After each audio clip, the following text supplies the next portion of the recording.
Wengi katika vijana wa Kiislamu ukiwauliza ni nani as-sururiyya, hajui ajibu nini. Ni nani al-qutbiyya, haelewi chochote. Bali kuna mashekhe hapa walivyokuwa watu wafundishwa makundi haya potofu ya kigaidi haya, walikuwa wakifanya hapa hasira, mpaka mmoja azungumza kwenye khutba ya Jumaa asema hivi vijisalafi hivi vilivyokuja, mtu kidogo huyu sururi huyu kutubi, aitwa sururi, qutbi, ikhwani na ikhwan muslimin na makundi yao. Watu wafundishwa kuhusu kundi gaidi potofu la Hizb ut-Tahrir na itikadi zao chafu kwa vitabu vyao, kwa kutengezwe syllabus ya kuyazungumza makundi yote haya. Asitoke kijana wa Kiislamu kwenye madrasa thanawi na ni mzuka hayajui makundi haya, afundishwe kisawasawa. Akisimama mtu akizungumza tu msikitini, basi huyu tablighi, huyu wao ndio wazungumza hivi, kwa mpotofu huyo. Akisimama mtu kuzungumza na hamasa zake kutaka kukutia wewe katika makundi ya kigaidi, uwe wajua huyu ni ikhwani, tena mrengo wake huyu ni qutbiyya, na uelewe maana yake nini. Wadaraju alayhi fi jami'i amsarihim, na wakapita juu yake katika miji yao yote. Kwa nini wamefanya hivyo? Lima yasbuqu fihi ila alqulubi min rusukhi alilmani wa aqaidihi, kwa kile ambacho kinatangulia kwenye nyoyo, kwenye kuikita imani na itikadi yake, min ayati alquran wa baadhi mutuni alhadith, kutokana na aya za Qur'ani na baadhi ya mutuni za hadithi. Wasara alquranu, na ikawa Qur'ani asla ta'limi, ndio msingi wa kujifundisha, ndio msingi wa kufundisha, ndio msingi wa elimu. Alladhi yanbani alayhi ma yahsulu ba'dahu min almalakati, msingi ambao hujengewa juu yake kile ambacho hupatikana baada yake katika uwezo wa kielimu. Qur'ani inatangulia kwanza. Kwa ajili ya nini? Kwa ajili ya kuweka msingi wa kile ambacho kitakuja baada ya Qur'an katika uwezo wa kielimu. Wa sababu dhalika, na sababu ya hivyo, anna ta'lima as-sighari, hakika kuwafundisha watoto wadogo, ashaddu rusukhan, jambo hili linakita zaidi katika nyoyo zao. Wa huwa aslun lima ba'dahu, ile elimu ya utotoni ile ndiyo msingi kwa ile elimu itakayokuja baada yake. Lianna as-sabiqa al-awwala, kwa sababu hakika kile chenye kutangulia cha kwanza, lilqulubi, katika nyoyo, kal asasi lilmalakati, ni kama vile ndiyo msingi wa kupata ule uwezo wa kielimu. Wa ala hasabi al-asasi wa asalibihi yakunu halun ma yanbani alayhi, na kwa namna ya misingi itakavyowekwa, namna misingi itakavyowekwa kwa yule mtoto, ndiyo itakuwa hali ya kile ambacho kitajengwa baada yake. Mmeelewa haya maneno vizuri? Msingi kwa watoto ni kitu gani? Qur'an.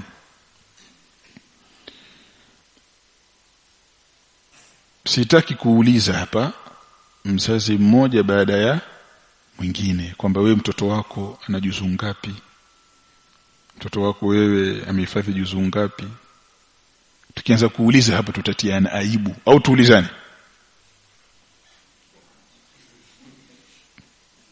Wewe una watoto wangapi? Ndio swali la kwanza. Una watoto wangapi? Mkubwa katika hao ana miaka mingapi? 15. Ana juzuu ngapi? Utasikia 2, 3, 1, 2, 3, 1. Mzazi kajitahidi sana, mtoto wake ana juzuu 10. Sio kwa kuhifadhi, kusoma kwa kuangalia. Ndio hali zilizopo katika miji, katika familia zetu. Uwekezaji wa Qur'ani katika kwa watoto wetu, jambo limekuwa ni jambo zito kabisa. Zito kabisa. Qur'ani ipo, walimu wa Qur'ani wapo, misikiti tunayo, madarasa tunazo, walimu ndo hawa, watoto ni wa kwetu. serikali imetupa uhuru wa kuabudu. Ukimfundisha mtoto wako ushirikina atajaza mwenyewe. Ukimfundisha mtoto wako kuabudu makaburi utajaza mwenyewe. Serikali wala haikuingili katika hilo jambo. Sasa sisi tunashindwa wapi? Ikiwa hatuingiliwi katika mamlaka ya watoto wetu, kwa nini tunashindwa kufanya hivyo? Sasa maelezo ya Imam Ibn Khaldun anaelezea kwamba msingi wa kwanza kwa watoto ni nini? Qur'an. Msingi wa kwanza. Sisi msingi wa kwanza kwa watoto ni nini? A, E, I, O, U. Na kuhesabu kuanzia 1 mpaka 10. Au zile 1 mpaka 10 ahesabu kwa Kiingereza 1 2 3 4. Jambo limetuathiri sisi mpaka hivi wa leo. Ukikutana na mtu atakuuliza mtoto wako anasoma darasa la ngapi? Si ndio? Ukikwenda kwa mjomba, kwa shangazi, haya mjukuu wetu yuko darasa la ngapi? Mimi ndio huwa wakiniuliza nawaambia, mbona huulizi yuko sura gani? Darasa la ngapi? Darasa la ngapi? Darasa la ngapi? Uuliza mjukuu wako yuko sura gani? Sasa hao mambo mengine hayo. Niulize basi hata mara moja tuone kwamba ni kitu kimekukaa ndani ya moyo. Na wewe pia ukikutana na mtu ukamuuliza mtoto wako yuko sura gani? Unaona anacheka tu. She mtihani she. Mtihani she. Yaani mtihani mzito. Mtihani gani? Si useme tu mtoto wako yuko sura gani? Lakini yuko darasa la ngapi? Mara moja utasema yuko la 4. Yuko la 5. Tena kuna baadhi ya watu wanaweza kupigana simu. Amepata ngapi kwenye mtihani? A au kapata B? A ngapi kapata? Mbona huulize anajua kuswali? Mtoto wako anajua kuswali? Si kuna watu wana mabinti zao, si ndio? Hawajui tahara, wao hayajui tahara, haijui binti. Ile damu yake ya hedhi ile, sawa, hawezi kujifunza mahala popote hukumu ya hedhi zaidi ya madrasa peke yake. Kwa maana lau kama atasoma darasa la kwanza mpaka la 7, akasoma la 7 mpaka form 4, sawa, form 4 mpaka form 6, form 6 akaenda mpaka chuo, akapata mashahada yote ya duniani, kama hakupita madrasa, tahara hajui. Sababu kule mashuleni kule mpaka anapewa hiyo degree ya mwisho hakuna somo la hedhi, au kuna kitabu tahara kule kinasomeshwa. Sasa kama mtoto wako kitabu tahara hajasoma, ina maana hajui kustanji huyo, hajui kwenda haja huyo, hajui tahara yake hedhi, hajui nifasi yake huyo, hajui chochote. Zuzu ni binti wa Kiislamu. Sasa ndugu zangu, madrasa tunazo, walimu tunao, misahafu ipo, juzuu zipo, vitabu vipo, tuwekezeni kwa watoto. Tumeelewana jamani? Tuwekezeni kwa watoto. Kuwa jeuri, si kwa maana ile jeuri ya madhambi ile. Yaani tembea kifua kipana kwa mtoto wako. Tembea kifua kipana kwa nani? Kwa mtoto wako. Usipokuwa makini utatengenezewa mtoto na watu wa nje, majirani, TV, simu, mafilamu, wanamuziki, wanasiasa, wacheza mpira. Watakutengenezea mtoto wako. Kwa hiyo tujitahidini kutengeneza nini?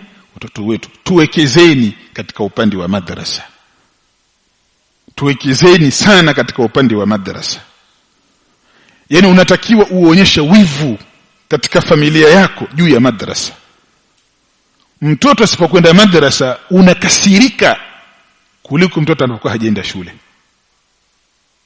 Ukija wewe nyumbani kwako, cha kwanza walikwenda watoto madrasa au hawajaenda? Kama hawajaenda, kwa nini hawajaenda? Walitoka shule saa 12. Hakuna shule saa 12. Huyu mtoto anatakiwa aambiwe kwamba akitoka madrasa, akitoka shule asipite mahala popote, arudi nyumbani. Na akifika nyumbani, badilisha nguo, nenda madrasa. Sasa saa 12 hata kuna vipi aende, hata kama atakaa dakika moja, yani aende, hata akiingia madrasa tu ndo anaruhusiwa hapo hapo, aende hivyo hivyo, lakini sikae nyumbani. Sasa itamalizia hichi kipengele kwa kuuliza ile maswali. Sasa yale, mimi na maswali yangu matatu. Haya maswali haya ninawauliza wazazi na walimu, watu hao wawili ndio nawauliza haya maswali. Kwa hiyo walimu, mtakaa wenyewe kikao chenu cha walimu, mtafute majibu ya haya maswali. Na wewe baba, kakae na mkeo. Hii ni shughuli, kukaa na mke kujadili haya maswali, shughuli. Kuna mtu mwambie mambo yote, usimpe jukumu la kufikisha ujumbe kwa mkewe. Hapo umempa mtihani mzito sana. Afadhali ya kuchukue muende, alafu ukatoe darasa ndio uzungumze wewe, sio yeye. Na mimi nataka niwaambie wazazi wenzangu, kwani hili jambo hili tuwashirikishe wake zetu sana kupita maelezo. Kwa sababu wewe mtoto ni wa kwako, lakini anamilikiwa na mama yake. Mama ndio mwenye mtoto. Mama ndio mwenye nini? Mwenye mtoto. Na akiamua kukuvuruga na kuvuruga kweli, wala hataki mchezo. Sasa haya maswali haya usijifanye wewe una jazba, unifanye una msimamo. Nenda kwa utulivu. Kila mtu anamjua mkewe namna alivyo, atamuingilia vipi. Utafute namna kuzungumza naye, mdiscuss hili jambo. Kwa sababu kuna baadhi ya watu huwa tunawaambia sisi kwamba kwa ni swala la malezi, mshirikishe sana mke wako, sababu yeye ndio anaikana na watoto. Hamna, yeye ni mtu wa kuamrishwa tu. Utafeli baba, utafeli. Mama kama hakuungi mkono kwenye jambo lako, utafeli kwa 100%, zaidi ya 100 unafeli. Ndio kuna baadhi ya watu anawaamrisha watoto wake, fanyeni hivi, fanyeni hivi. Kila kiwaamrisha anaona mambo hayaendi, anakuja kuomba ushauri. Bwana, unamshirikisha mkeo kwenye hili jambo? Mke wa nini bwana? Si ndio mama yao? Huyo ndo mama yao, umshirikishe. Hamna, utofaulu, utafeli. Kumbe sasa yule bwana akikaa na watoto wake, watoto wameshaanza kukua tayari sasa. Sawa? Akikaa na watoto wake akiwaambia mambo swali, hijabu nini na nini, yule akiondoka yule mama anawaambia watoto wake, nini? Yule baba yenu yule aliwahi kuugua kichaa. Kwa hiyo wakati mwingine akija hapa, mnamsikiliza tu, anakuwa haiko sawa. Sasa siku ambayo huyu bwana anakuja kujua kwamba yeye aliwahi kuugua kichaa alitamani kufa. Yaani wewe unaambia mtoto wangu mimi niliwahi kuugua kichaa, kama usijifanye jeuri wewe. Fanya wewe, ukija wewe na mambo yako hapo, unakaa na watoto tu, huniambii chochote, hunielekezi chochote. Sasa mimi naamua kukukomesha tu. Kwa hiyo una uwezekano wewe ukapeleka maagizo kwa mke wako, sawa? Ukapeleka maagizo kwa watoto wako, ukawa ni mkali kwa watoto, alafu hakuna mabadiliko. Mama hataki. Na ndio maana ukiwa barobaro, sawa, unaweza kuona hawa wanaume wote ni wazembe kwa wake zao. Ukiwa barobaro, wote wazembe kweli. Mwanaume gani yule? Shehe mzima, dhaifu kwa mke wake. Ile siku na wewe ukija kuoa ukapata mtoto, ndio utajua kumbe bana mke ndio mwenye mtoto. Shelewana? Sasa sisi tushauriane na wake zetu. Na wakileta upinzani usitumie nguvu. Kaa naye. Leo umezungumza naye kakataa, basi mwache. Tafuti siku nyingine. Wewe unamjua mke wako ni dhaifu upande gani? Au mke wangu ni dhaifu katika upande wa nguo tu. Basi na kununua nguo nzuri wamletea pale. Unamwambia tena. Unazungumza naye. Basi baada tena wiki 2, wiki 3, mwezi unazungumza naye tena mpaka anakuja kukubali. Mkeo akikuunga mkono kwenye jambo la mtoto wako umefaulu biidhnillah kwa asilimia zaidi ya 100. Itokee kadari tu kwamba Allah hajakadiria. Swali la kwanza, unataka mtoto wako awe nani? Mmelisikia? Unataka mtoto wako awe nani? Wewe hapo ulipo watoto wako ndio wana miezi 2, wana miezi 3, wana mwaka mmoja, wana miaka 2. Wewe wataka mtoto wako awe nani? Awe profesa, awe mkurugenzi, awe daktari, awe engineer, sawa, awe fundi. Wewe tu jawabu uko nalo mwenyewe.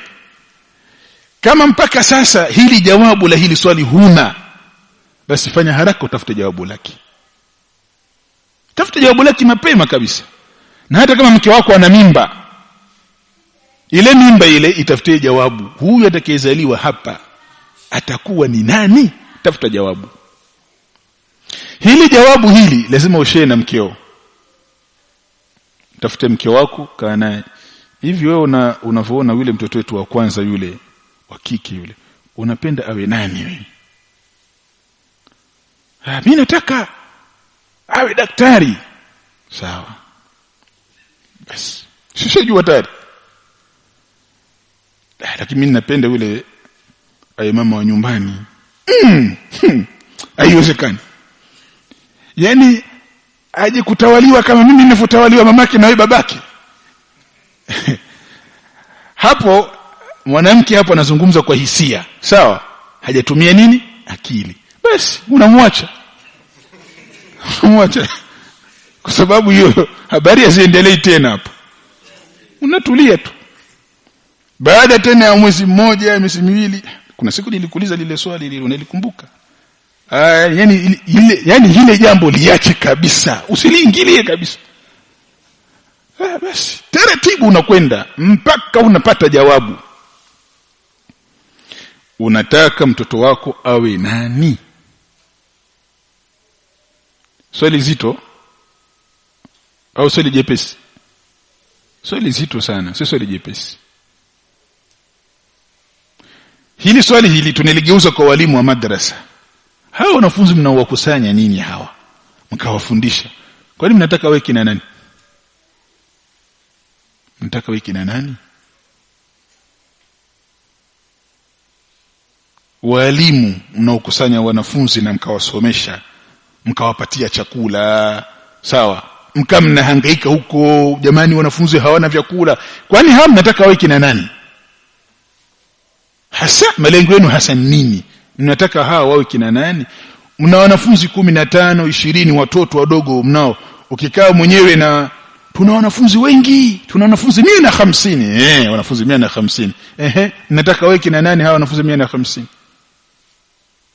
Sasa hapa ndio utaona ya kwamba mwalimu anafundisha wanafunzi, ana malengo yake, sawa? Mzazi nyumbani mwenye mtoto anayefanya nini? Ana malengo yake. Na ndio maana katika yale mazungumzo ambayo tulizungumza asubuhi, tulizungumza baada adhuhuri, miongoni mwa vipengele ambavyo hatukuvizungumza nimeviandika katika ule muongozo, ni lazima kuwe kuna mawasiliano ya karibu baina ya mwalimu na mzazi. Kuhusu huyu mtoto, mzazi anakuletea mtoto wake, nimemleta mtoto wangu madrasa ili afanye nini madrasa? Mtoto kufanya nini? Anakuja kusoma kwa malengo gani? Mchukue mtoto mzazi mweke ofisini. Watuletee mtoto. Wewe una malengo gani na huyu mtoto? Bana huyu mtoto kaja likizo tu. Kwa hiyo hapa nimeona kule nyumbani kuna fujo. Sasa nimemleta hapa tupunguze fujo kini na kumbe huyu kaletwa kupunguza nini? Fujo. Utashughulika naye? Njoo kae hapa na watoto wenzako mpige kelele, mkimaliza mtarudi nyumbani huko. Sisi walimu tunapata shida sana kupita maelezo. Nina matukio mengi yananijia katika akili sasa kuyasema kwa sababu nitakuwa ninawasema watu.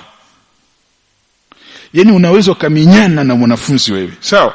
Wakati mwingine hata kwenda kula nyumbani kwako chakula huendi kula. Wakati mwingine unakorofishana na mke wako. Unakaa darasani kuanzia asubuhi mpaka saa 12 jioni. Yule mkeo anafanya kukuletea chakula pale madrasa. Unapambana na hawa wanafunzi. Ukikaa na wale wanafunzi wako unakasema huyu mtoto huyu, sawa? Huenda akaja kutusaidia. Baada ya miezi miwili mtoto humuoni. Wakutana na baba yake. Simuoni mtoto madrasa. Ustazi, nilisahau kukwambia. Yule kuna mjomba wake yuko Dar es Salaam huko bana amefungua mashine ya welding. Sasa hana msimamizi. Kafungua mashine ya kuchomelea, hana msimamizi, akaniomba. Nikaona bana nenda kwa mjomba wako huko. Unamwangalia yule mzee. Hajui namna gani wewe ulivyoumia kuhusu yule mwanafunzi. Kwa sababu niwaambie nyinyi wazazi, wallahi walimu wanaumia kwa wanafunzi kuliko hata mzazi kwa mtoto wake. Mwalimu anaumia sana unapomharibia mwanafunzi wake. Sasa ni lazima pepa na nini? Pana mawasiliano. Bila kuwa na mawasiliano baina ya mzazi na walimu, wallahi hatutofika mafanikio. Mzazi ndio mwenye kummiliki mtoto.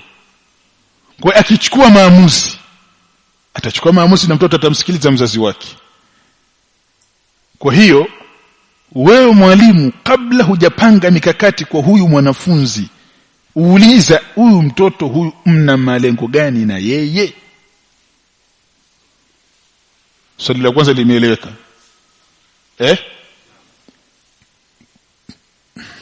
Swali la pili. Ikiwa lile swali la kwanza lile, sawa, umeshapata jibu. Mtoto wako anataka awe nani? Nataka awe fundi nyumba. Mtoto wako anataka awe nani? Mtoto wangu anataka awe mkurugenzi wa manispaa. Ushapata jibu tayari. Swali la pili, kwa nini umetaka mtoto awe hivyo? Kwa nini? Tuelezee sababu. Na ukikaa na mkeo ukamuuliza, wewe huyu mtoto wetu unataka awe nani huyu? Huyu ni lazima, yani lazima afike paka chuo kikuu. Sawa. Anataka awe nani? Lazima awe na kazi yake. Sawa. Awe nani?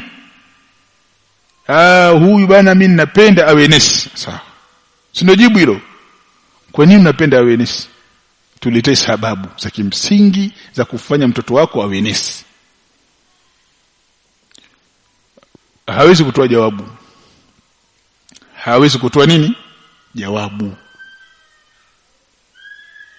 Kwa sababu hawana akili hiyo. Akili hiyo hawana.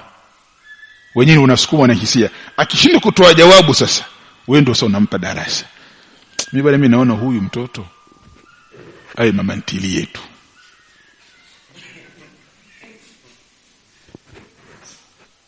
Sawa. Nimetolea tu mfano. Awe mama ntili. Kwa sababu sikiliza, unajua biashara ya mama ntili, unafafanua. Wallahi hakuna kitu kizuri kama kupenyeza fikra kwa njia ya elimu. Yaani mtu anakuwa hana mamlaka na wewe tena. Unakuwa umeshamchota tayari. Yesu ameshinda kutoa maelezo kielimu, uweza kumletea faida ya mama ntilie. Msimdharau mama ntilie. Ntilie na hili, mama ntilie na hili. Faida yake kwa siku anaingiza kiasi hiki. Tukifanya biashara hii. Sasa ikiwa huyu mtoto atakuwa mama ntilie akiwa na miaka 18. Wewe unadhani akifanya biashara kwa muda wa miaka 10 anakuwa na pesa kiasi gani? Kweli kweli. Tayari jambo lishakusha. Kwa hiyo sasa tunafanyaje? Hapa ni kwanza kuandaa mazingira sasa, kutafuta masufuria, kutafuta majiko, kutafuta maeneo. Kipindi hicho mtoto ndani ya miaka 10 na ngapi? 16. Si miaka 18 anakuwa ni mtu mzima kiserikali, si ndio? Kwa anaweza kuchukua maamuzi. Kwa sisi hii miaka 2 hii tunaanza kuandaa mazingira. Basi jambo limekwisha. Akishalikubali kwamba mtoto wetu atakuwa ni mama ntilia, hilo lishapita hilo. Atapika chakula tu, ataki asitaki. Kwa hiyo swali la pili ni nini? Kwa nini unataka mtoto wako awe hivyo?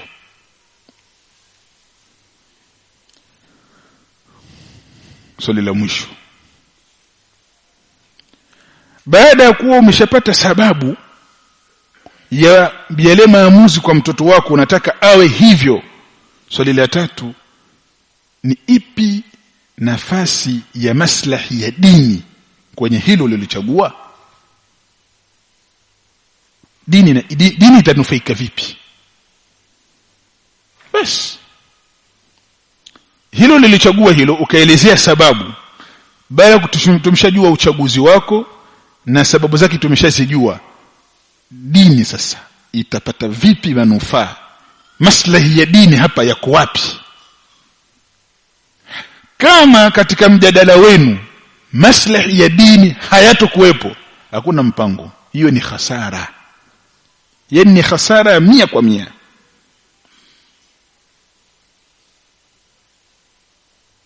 Allah afanywe wepesi.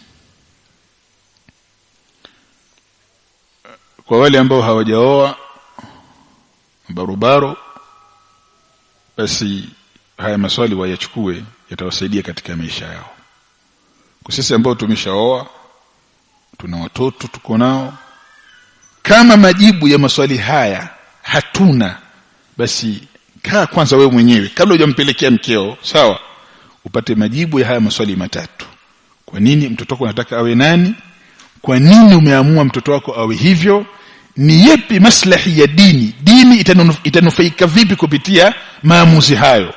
Ukishapata majibu yako yote, sasa anza mazungumzo na mke wako. Baada ya hapo mtachukua maamuzi. Lakini tuwekezeni nguvu kubwa katika upande wa nini? Wa Qur'an.